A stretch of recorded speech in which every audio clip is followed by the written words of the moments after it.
የጥንቃቄ መልእክት በመካከለኛው ምስራቅ ሀገራት ለምትገኙ ውድ ኢትዮጵያውያን፣ ይህ መልእክት ለሌሎች እንዲደርስ ሼር፣ ኮፒ ሊንክ እና ላይክ ማድረግ እንዳይረሳ።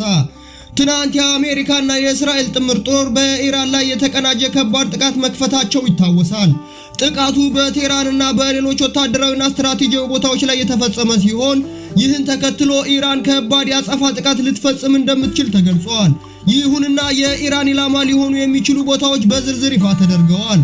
ከእነዚህም መካከል በዩናይትድ አረብ ኤምሬትስ ያሉ ከተሞች ዱባይና አቡዳቢ፣ በሊባኖስ ዋና ከተማ ቤይሩት፣ በኳታር ዶሃ፣ በባህሬን ማናማ፣ በኩዌት ኩዌት ሲቲ፣ በሳውዲ አረቢያ ሪያድና ጅዳ እንዲሁም በኢራቅና በሶሪያ ላይ ያሉ የአሜሪካ ጦር ሰፈሮች በዝርዝር ውስጥ ተካተዋል።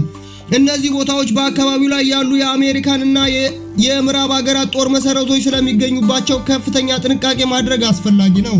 ከላይ የተዘረዘሩት አካባቢዎች የምትገኙ ውድ ኢትዮጵያውያን ከፍተኛ ጥንቃቄ እንድታደርጉ በፊሊ ሚዲያ ስም መግለጽ እወዳለሁ። ከተቻለ ብዙ ሰዎች የሚሰበሰቡባቸው ቦታዎች መገኘትን መቀነስና የኤምባሲ መመሪያዎችን መከታተል ተገቢ ነው።